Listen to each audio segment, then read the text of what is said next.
ChatGPT. We are all very pleased to have Mr. Strobel join us today for the Leaders Building Leaders Conference as he shows us the future of healthcare technology. So please join me in giving Mr. Rand Strobel a warm welcome. Thank you. So good morning. A lot has changed on the campus since I've been here.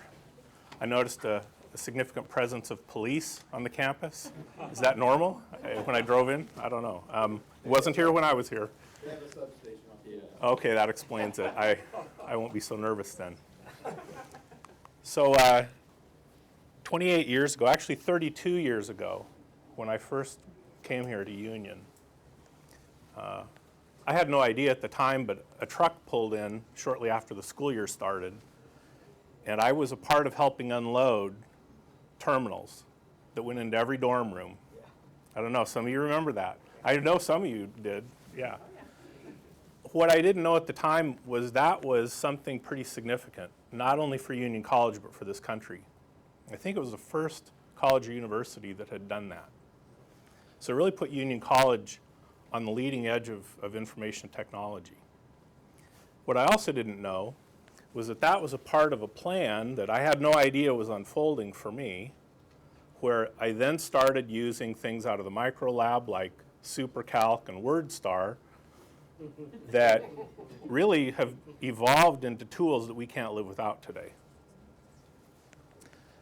And so I moved along, just continuing to pedal through my schoolwork and getting a D at the midterm with Bernelda Cash and having to spend quality time with her to recover to get to the B+ by the end of the term. But I kept pedaling.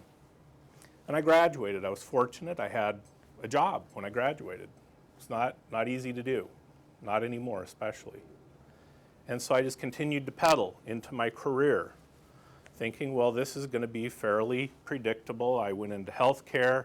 That's a stable field, plenty of opportunity there, so that was my plan. What I didn't remember at the time was ever hearing someone come here, like in the Business Awareness series, and talk about things that are disruptive and transformational. Now, they probably did, and I just wasn't paying attention, but I don't remember it. And so when I had the opportunity to come here today to talk, I decided I'm going to make sure that if nobody else does this at Union College, I'm going to talk about disruption. And so that's what we're going to do, and this is where reality sets in. Now, I don't know if I'm still on the bike at the beginning. I feel like I am. Could be in the lake. I don't know. But healthcare is in for an incredible future. And a great deal of that future is going to be transformational and disruptive. And healthcare information technology is going to be at the heart of it. And it's already starting. The other thing to notice here, not to discourage those that are still students here, but if you really knew what you were getting into, you probably wouldn't start. But I'd encourage you to do it. Those of us in healthcare do it because we believe we can make a difference. And I'm going to say right now, for those in healthcare, I'm not throwing rocks at a house I don't live in. Healthcare has got some problems, and we're going to need all of you coming out of this institution to be a part of fixing it. So here we go. This is kind of the framework of what I'm going to cover. I'm not some kind of a guru, or I don't have a particularly brilliant mind. I try and learn a lot and get influence from where I can. And so I've listed a number of sources over here so that you know that this is not original work or anything.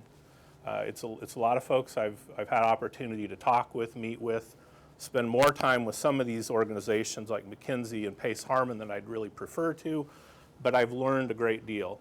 And so this is the backdrop of what I'm going to share with you. Knowledge is increasing at a rate we can't keep up with. This is in all industries, I believe, but in healthcare in particular, the rate of knowledge acquisition is outpacing our ability to keep up. The PAs that are graduating from your program here, the physicians that are graduating out of Loma Linda, out of Johns Hopkins, out of University of Washington Medical School, when they walk out the door, completing their internship, ready to start practicing, they're already behind. It's estimated that about 8,000 articles of relevance to family practice are produced every month. That means for a practitioner to keep pace with the knowledge, we're talking about evidence-based medicine, they would have to spend 20 hours a day just to keep up with the current pace of knowledge acquisition, to be on the leading edge of knowledge. Now, obviously, that's impossible. Healthcare is broken. 18% of the gross domestic product is healthcare in this country. I can remember back in the 90s when there were projections when we hit 12%, our economy would collapse. Well, it hasn't collapsed yet. Arguably, maybe it has. We spend more per capita on healthcare, 30% more per capita in this country than any other nation. That's 30% higher than the next closest nation. Medical costs are the largest cause of bankruptcy in this country. And of those that file bankruptcy, personal bankruptcy for medical cost reasons, 70% of them have health insurance. There's something really wrong there. We rank the last on quality, access, and efficiency compared to the 11 leading countries. We harm over 214,000 people in this country every year. Depending on whose study you look at, roughly 40,000 or more actually die because of this. That's horrible. You would think with all that we're spending, with the quality of medical education we have, with the amount of knowledge acquisition that we have, things would be better, but they're not. Healthcare IT is contributing significantly to this cost, roughly $35 billion a year on healthcare IT. Now again, I'm not throwing rocks at a house I don't live in. I live in the IT house in healthcare, okay? We're at a point with healthcare information technology that we are creating more complexity, arguably, than value through data aggregation to a point you can't keep up. You don't even know where to find the information you need to care for the patient sometimes. And that sounds horrible. But healthcare IT is making a significant difference. It's enabling better care in so many ways. It's also going to be a catalyst for transforming healthcare. Some of the things we're doing with healthcare IT that enable better care, the picture on the upper right, I took this a week and a half ago.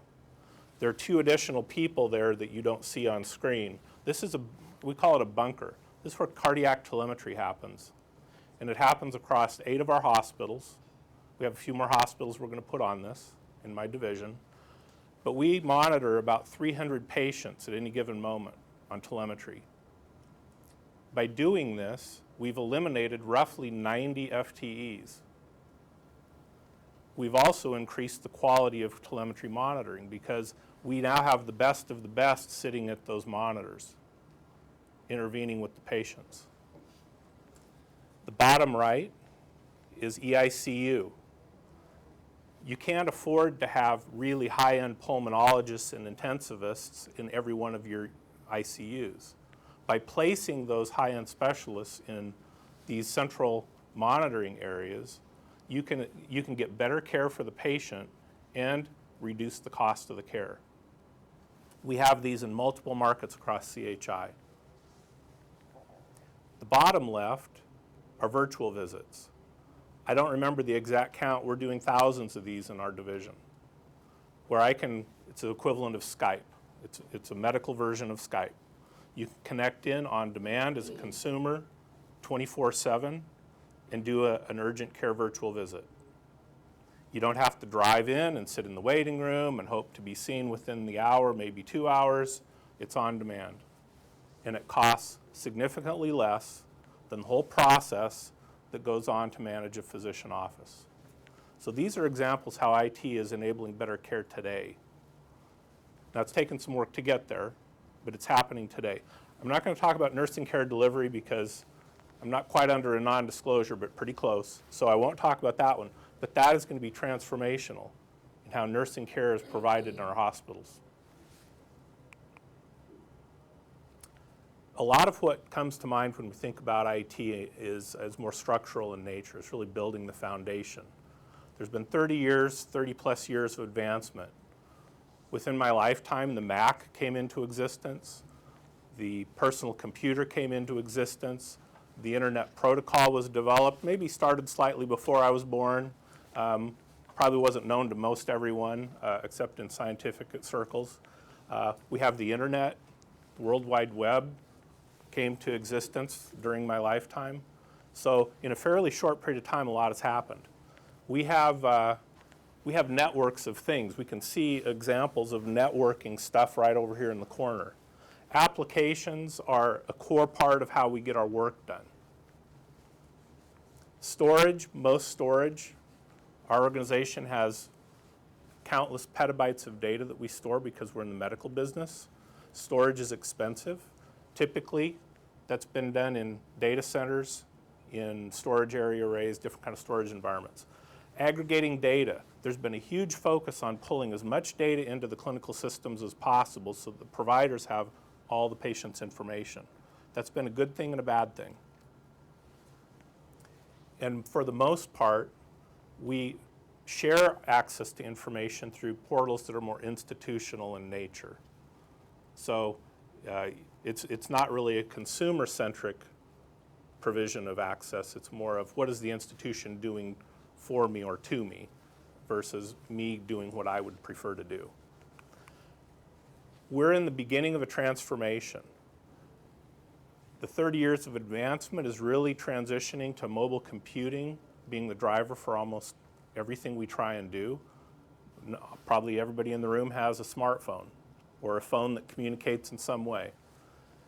Network is becoming the Internet of Things. Things are connected in ways that we weren't doing just a few years ago. People in this room are probably wearing Fitbits or something like it. That's a part of the Internet of Things, and we're just at the beginning of those kinds of remote monitoring capabilities. Applications are going from software for example, Microsoft Word, where any of us use maybe 8% of the functionality, to software applications in healthcare being designed around workflow and process so that staff, providers aren't getting lost in the system. They're helping get guided through it in the context of the workflow and that they're doing. We can put storage of data out in the cloud for 20 cents on the dollar today.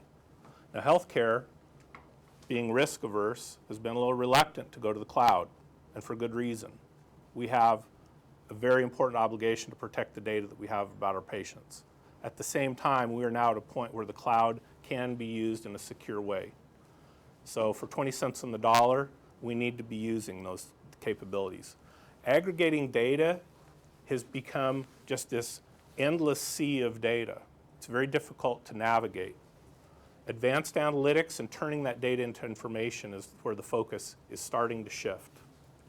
And then institutional portals, not real well, but need to start getting more like the Facebook for healthcare, where I'm choosing to invite providers and institutions into my online healthcare presence versus the 3 patient portal accounts that I currently have because I see different providers. So I have to log into multiple portals to get an understanding of what's going on with myself. That doesn't make sense. So we need to adapt or become irrelevant. If this isn't a compelling case for change, I'm not sure what would be. This is fundamentally broken and wrong. So what does it mean to adapt and even disrupt? There's kind of a who's who list of organizations that didn't see the change coming, didn't adapt. Blockbuster is a great example of it. Anybody that flew in for this conference, probably none of you used a travel agent. You just booked it online. Those are examples of industries that didn't see it coming.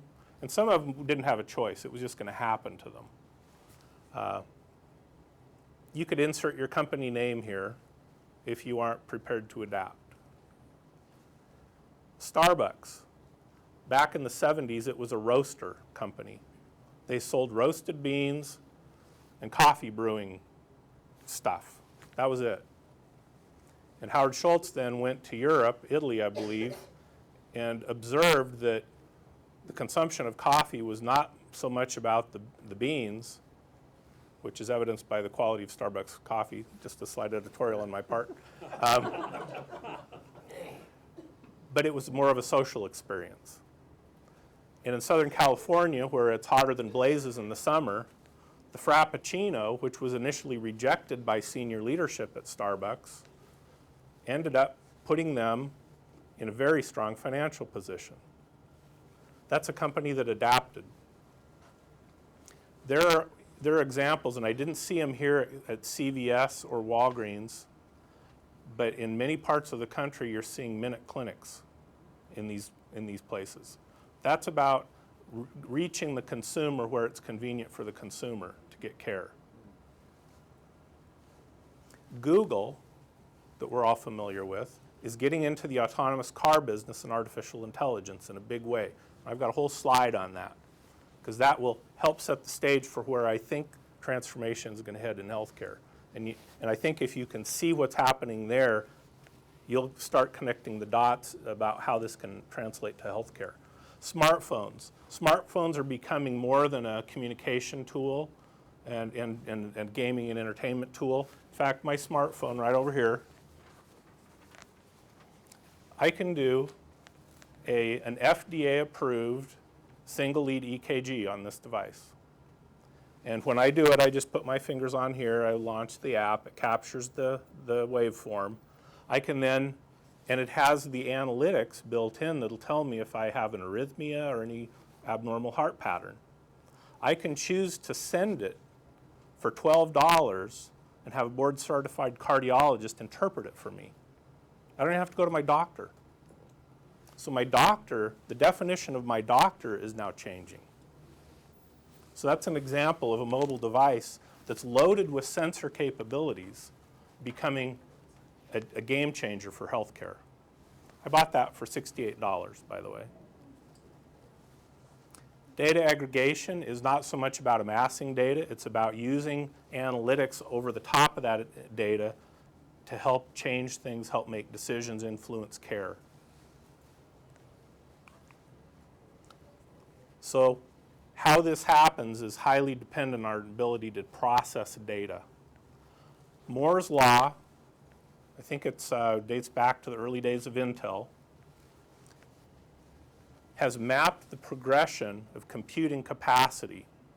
For every $1,000 of cost, you get X amount of computing capacity. And this is held true where it doubles about every 18 to 24 months. Now that sounds great for all of us because we now have smartphones, which essentially is a supercomputer from the 60s in terms of capacity. Where this gets really interesting is what it's going to do for healthcare. Because if you look at the chart here, out here in 2000, well, right about now, for $1,000, we have computing capacity the equivalent of a mouse brain. Now you think, really, that's quite an accomplishment. But when you think about what a mouse's brain is able to do, that's pretty profound. And for processing cost of about $1,000, we can create that. Where it really starts to get wild is when you look out here not too far to 2023, where computing power is projected to have the capacity, the raw processing capacity of a human brain. That's not, I don't think I'll be retired by then. Maybe I will. It gets even scarier when you look out farther than that. By about 2045, 2050, if my vision is correct, this capacity will have grown to the point of the capacity of every human brain on the planet. Now there's a problem with this. Moore's law can't get there based on silicon chips. And I'm not going to go into this deep because it's way out of my field. But I know enough to be dangerous, but I also know enough about it to recognize the potential that exists here. The silicon chip, you can only cram so much processing power onto one of these chips. And then they start to deconstruct. So the physics community will tell you Moore's law is dead. And if you were assuming it's based on silicon, I would agree. But it doesn't have to be. Molecular processors and quantum processors are not theoretical. These are being built. There is extensive development on these processors going on today. If you look at the capacity of these different processing methods, a pound of DNA, well, you can read the slide. It's extraordinary. Quantum processors, they don't work particularly well today because you have to have them so supercooled or they just stop working. Well, I remember when that phone didn't exist, and back in the 80s, I remember seeing people carrying around a mobile phone that looked like a brick. Okay? So if we think these won't get refined, we need to think again. And what this does is it propels Moore's law to those next levels, which starts to get pretty amazing in a real hurry. So what does this mean? When we have computing power that I just talked about, combined with analytic and artificial intelligence capabilities, plus consumerism being that you and I expect to be able to have things and do things that make sense to us as consumers. They don't necessarily make sense to an institution, but they do to us. It's why we book travel online today. It's why I can't remember actually physically mailing a letter. It's why I can't remember stepping into a bank. That's how much things change when you put consumerism in the middle of things. And when you do that in healthcare combined with analytics capabilities, things are going to change in big ways. It's an inflection point. I'm not going to go into detail on kind of descriptive, predictive, prescriptive, and AI on this slide, but because I want to jump right into where I need to go. Let's look at autonomous cars as a disruptor. They use advanced laser imaging and navigation maps that are highly accurate. The upper right, that's just an illustration of how the car is actually constantly measuring and monitoring its entire environment. These have logged over 1.2 million miles in calendar 14. There's been one accident. These cars are driving themselves. There's been one accident. It was in a Google parking lot, and it was when the car was in manual mode.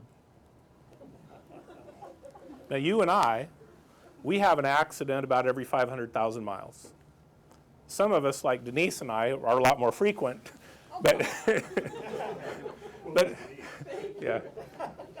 But about every 500,000 miles we have an accident. Some of them are bad. Some of them you just ding up the car. These Google cars are already outpacing that in terms of safety. Interestingly, people that are in accidents, for only about 40% of them actually hit the brakes. And it's because of response time. Well, when you have an autonomous car that has the monitoring capabilities that it has around its environment and the ability to respond much faster than a human can respond, you've now changed safety of commuting in this country. Here's where it gets very disruptive. If you live in a metro area like I do, the grind of traffic to and from work every day or to and from the airport is miserable. With autonomous cars being able to communicate with each other, they can then sequence themselves into flow patterns. They call it platooning.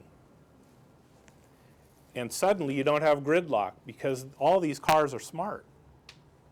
They're leveraging the intelligence of their collective selves to sequence themselves and create traffic flows that will reduce the demand we have to build roads.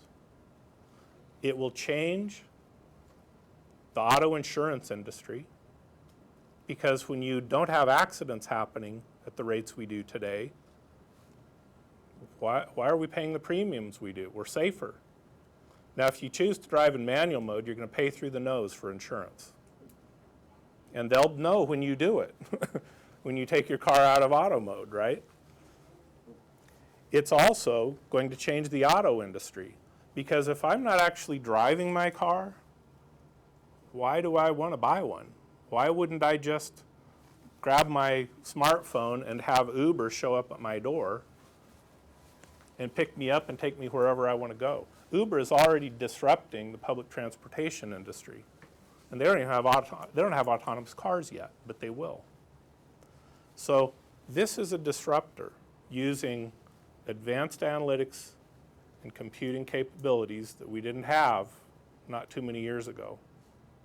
Now, I share this because as we step into healthcare, this is the kind of thing that can happen. And it isn't exclusive to cars. Advances in medical technology will be disruptors. I just showed you, I can do an EKG. I'm not clinically trained at all. Thankfully, I don't need that because I've got a medical community that's trained and I've got technology that's starting to support the care process. So real quick on this slide, it's not going to be so quick. I'm going to talk at length on this slide. If you look at the top row, as kids, we all played with tin cans and a string. Now, I'm going to say this carefully. The stethoscope is a clinical instrument, but frankly, it's built along the same concept, right? So, but yet it's used as a diagnostic tool. Every physician office visit you go to, they pull out a stethoscope, right? If you look at where things are headed, this technology over here, it's a handheld ultrasound. Now, I don't have one because they won't sell me one. If I was in Europe, I could get one, but they're about $7,000. The price will come down. And so, absolutely in my lifetime, when I go to a doctor's visit, if they pull out a stethoscope, I'm going to a different doctor. Because every doctor in the not too distant future should have one of these instead of a stethoscope. This is doing a full color Doppler ultrasound of your heart, your carotid artery, all the stuff that a doctor listens to with a stethoscope. So the idea that we have been using a technology, a stethoscope, that really has not evolved much over the years, and now suddenly, with computing capability, we've got a game changer. And the great thing about the handheld ultrasound is you don't have to have the physician spending their time, because that's expensive time, to do that diagnostic. You can have an ultrasound tech do it. And then the interpretation happens. If it's normal, great. If it's not, then the doctor that you're paying a great deal for spends their time on more of the value-added part of the service. Down in the middle, we all have the experience. You show up to the appointment, you sit in the waiting room, you form close friendships with everyone that's there because you're there for a very long time. And then you get roomed and you may sit there even longer. And someone takes your vital signs. And most of the time the vital signs are done accurately. More than once, I've noticed that as they documented it in the electronic chart, because they're not capturing it electronically, they're putting the cuff on, they're listening, and then they're translating it into the computer. And more often than you'd want to believe, they get it incorrect. It's human error, not out of bad intent. It just happens. And when the doctor comes in and you notice your vital signs aren't what you heard they were out when the MA took them, sometimes you have to correct them. So you can have this experience, or you can start using technologies. This is an optometry device that it's in use today in underdeveloped countries, where it looks at a person's eye and determines whether they need a prescription, if they do, what kind. You don't have to have an optometrist or an optometry tech do that. They can do it remotely, send the information if needed, and have a professional interpret it if that's required.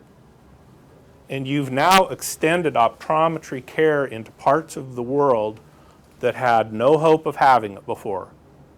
And this solves for all kinds of problems that develop into horrible situations with people's vision when their eye care isn't managed. So that's a technology for about $19 in parts, plus the app running on the device. You have almost the equivalent of a slit lamp that an optometrist uses. You've already seen this, capturing data. I ran out of room on the slide. There's a little pellet. If you have pets that you've had microchipped, you can have those implanted in you, not so that if you get lost you can get found, although, but it measures, it's constantly monitoring your blood sugar and other stuff. So all of that information, especially for chronic disease patients that have multiple disease processes, congestive heart failure, diabetes, pick the list of chronic conditions in this country, they can be getting monitoring constantly. And that information with analytics behind it can be helping manage their care. So that when the patient ends up gaining 3 pounds in 48 hours, they may not recognize they're starting to go into a problem with their congestive heart failure. But if the systems are monitoring that and pushing it to their physician, and their physician gets an alert in the system because the analytics in the system are smart enough to recognize that, you can now intervene with that patient with their congestive heart failure much sooner in the event, and probably even prevent them from showing up in the ED, where when you walk through the door, it's $390 just to walk through the door before they do anything to you, right? So there's all kinds of capabilities that are going to be coming into play with smartphones, no longer being a smartphone, but being a platform of sensors that have enormous capabilities. Down on this row, we're all familiar with this process, getting your blood drawn, where they take an enormous amount of tubes from you to process for lab work. Almost every healthcare encounter in this country, about 70+%, have lab work of some kind. It's just a core part of diagnostics. And for good reason. It gives incredible information to the care team. Elizabeth Holmes, right over here, she quit Stanford because it was getting in the way of her developing a company that is transforming lab care in this country. She was feeling bad about having to apologize over and over again to her professors for missing class and not completing work and, you name it, because she was too busy with what she spent about 10 years essentially very secretively developing. And that's the capability to take a drop of blood and process an amazing array of lab results from it. She's got a heavy hitter board of directors, former cabinet members, former very senior people in the United States military, and she's doing that because she needs people that are very strategic to help her get her solution to market. Her focus is, clearly she's making a pile of money already. That's not her focus. Her focus is on changing how lab care happens in this country because it's such a central part of healthcare in this country. Why this is important. Theranos is the company. You will find in some markets where there's a Theranos little alcove already in a Walgreens. They are, as Walgreens is building new stores, they are shelling space for Theranos. They expect this to be all over the country. So I, as a consumer today, could walk in and order on my own upwards of 300 different lab tests without a doctor's order. Now, can I actually do it? No, because our system, our healthcare system, is not designed to deal with me. It doesn't know what to do with me when I come in and say I'd like a cholesterol, a hemoglobin A1C, and a Chem 21. They don't even know what to do with me. Even if they did and took my blood, tubes of it, they wouldn't even know how to get me the results. And I guarantee you, they would be highly concerned about giving me the results because what would I do with them, right? Because what do I know? I'm not clinically trained. What am I going to do with lab results? Well, frankly, it's my blood, it's my lab information. Now, I'm probably going to be dangerous with that unless I talk to somebody that's trained, but I should have that right? Well, we have a system that doesn't allow for that today. She's changing it.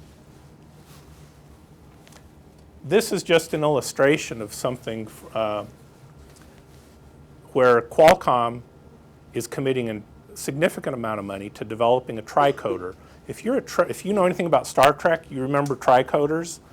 The Dr. Bones, he'd come and scan the person, or Spock would, and amazing information to be available, right? And planets would be saved. Qualcomm has offered what they call the X Prize. It's a $10 million prize, which isn't a drop in the bucket for what it's going to cost, but a $10 million X Prize to companies that will be transformational in developing the tricoder. Now remember, you might think, well, he's lost his mind clearly. This didn't exist a handful of years ago. So the idea that a tricoder is impossible, I think, might be short-sighted. So we need to be prepared for what this does to diagnostics as well. Because again, a whole array of things, every one of which rings the cash register, driving up healthcare costs in this country, will be disrupted with these capabilities.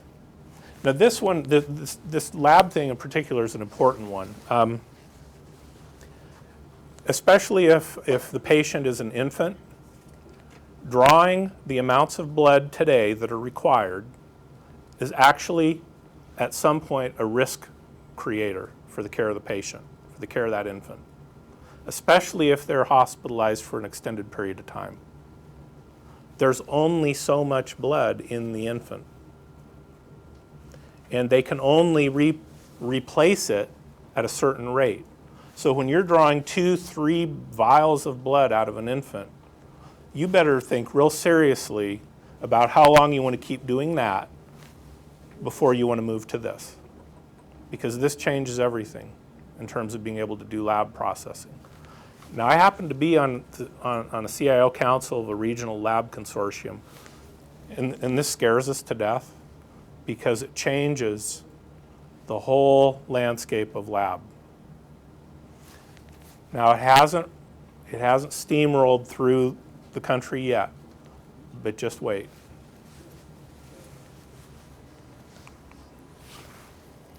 Artificial intelligence and robotics. Computers already know more and can recall more than a human can. We saw this. I didn't personally watch it, but I watched it later.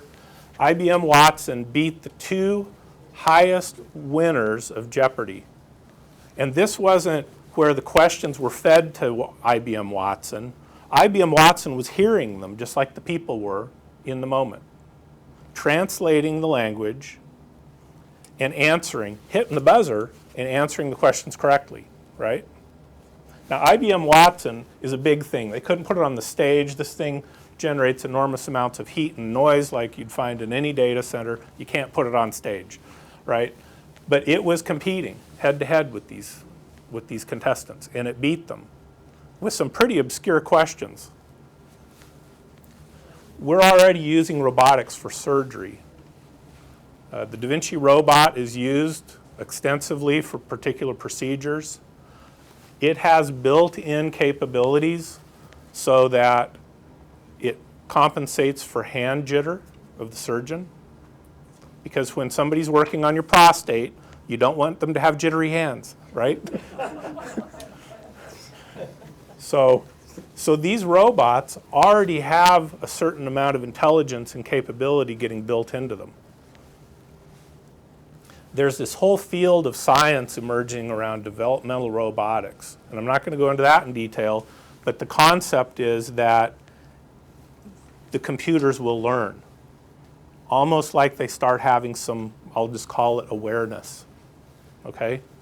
They can learn from what they're experiencing, the outcomes of the actions that are taken, and they get smarter. This gets really interesting when you think about the disruption to healthcare.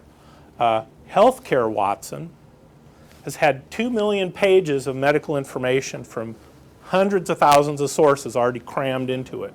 And it doesn't just live on what it's been fed. It can go out and find data like all of us when we do searches. So this Healthcare Watson is becoming very smart in a hurry. WellPoint and Memorial Sloan Kettering Cancer Center are already using Healthcare Watson. They've crammed all kinds of stuff into it. They've enabled it to look at patient treatments and family histories, and it's already being used today to help guide treatment decisions for oncology patients. Oncology is just the beginning. This is going to go to all kinds of condition and disease states. IBM hopes that it will pass the medical boards in the not too distant future. It's already beat Jeopardy. Those are pretty smart people. It has the capacity to learn at a rate you and I will never achieve. And at some point you have to ask yourself, just like Google's autonomous car, what happens to the role of the physician when you've got this kind of intelligence available? You use your physicians very specifically for what they bring to the value equation, and you start turning over more and more of the intelligence requirements because you can't keep up with all the evidence-based medicine yourself. You start turning more and more to computer systems that have that intelligence capability. Now, I have no idea if this is really what the autonomous physician will look like. See, it looked intelligent, and that's why I picked it. But you get the idea. Your doctor visit, maybe not in my lifetime, but probably in some of the folks in the room, your experience in healthcare is going to be wildly different than it is today. So does this look and feel like our current system of care? Consumer-centric services, the ability to go and for $2.50 on your own without a physician order, get a blood test. That's where we're at today. There are parts of the country where I could do that. I could walk into a Theranos site and do that. Smartphone sensing and demand and on-demand health information. Here's the little implantable chip that'll monitor your glucose and other things. It exists today. You've seen this. This is just a matter of time before the tricoder type of capability comes on the scene. And advanced analytics, that's a core part of actually helping to make treatment decisions. So this isn't our current state, but this is where we're heading at an exponential rate. And it's driven by computing capability and advanced analytics. Cause for reflection. Spandex law. This is an important one. Oh, you can't unsee that. We'll move on quickly. Spandex law. Just because you can does not mean you should. I spared you the pain of not putting one of my own photos in spandex up there. But this is something where, when you think about the capabilities that are emerging, you think about what Moore's law is bringing. you need to stop and pause and think about, should we do everything that brings? Humanism, this is a significant concern for me. This concept of humanism where we have the power within us, that somehow we have the ability to create sentient things, that's a very dangerous place to go. And unfortunately, these capabilities kind of fuel that. So the last slide, our map. We're drawing a map to a future that's going to be amazing. Cures to disease, extending the lifespan by decades at a rate of expansion that we haven't seen before, even with the advances in medicine that we have. You and I, all of us, need to remember this world, it's not our home. We don't belong here. If we combine our ability to advance technically with philosophies of humanism, we can intellectualize ourselves right out of our faith. We've got to be very careful we don't let that happen. That's all I had.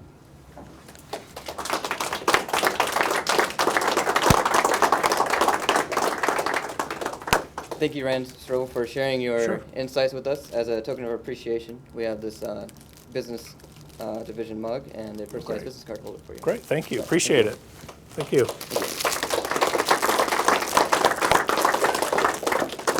I don't know if there's any time for questions. I think I was within about 5 minutes. What's the job market going to look like? You talked about a lot of jobs being gone, but where are the new jobs going to be? Yeah. Institutions will still need core clinical and business systems to function, the transactional systems. There will continue to be jobs for hardware. Stuff has to run on something. There'll be jobs for applications, application analysts to build functionality, the workflow-driven processes. There'll be lots of jobs for that. Jobs in advanced analytics and intelligence, huge expanding field. There's got to be huge opportunities there. If I was a pharmacist, I would think very seriously about Redbox becoming the pharmacy. When I go into Safeway, they hit the register, it triggers an electronic drawer behind them, and out comes my med. I'm not sure why I couldn't just key it in like an ATM and get it myself. So, and we already do this in hospitals where we stock the machines. They're called Pyxis machines in most hospitals. They dispense the meds to the nurse based on the patient's orders. So if I was a pharmacist, I'd be thinking about what my future looks like and start moving in that direction. If I was a physician, if I was going to specialize, absolutely. People are going to need surgeries assisted by robots, but they're going to need surgeries. If I'm in primary care, or if I'm in the PA program over here looking to go toward the primary care focus, I'd be thinking in terms of being in a role where I'm more of a health coach and a wellness coach versus more of the routine kind of stuff that, in my opinion, is going to get taken over by other capabilities. If I'm going into IT, I'd think twice about becoming a CIO. It's high stress. But once you're in it, and what do? You can't leave. But if you're going to go into IT, especially larger healthcare organizations, more and more are moving to managed services. So we have about, 4,000 physical Wintel servers at CHI. Most of our environment's been virtualized, but we've got that many physical servers and we've contracted that support out. So if you came to work at IT at CHI, you may not be a CHI employee. You may be working for one of our service partners. You're talking about high-skilled jobs, but the low-skilled jobs may be gone. Yeah. Okay. All right, thanks. Good job, Brian.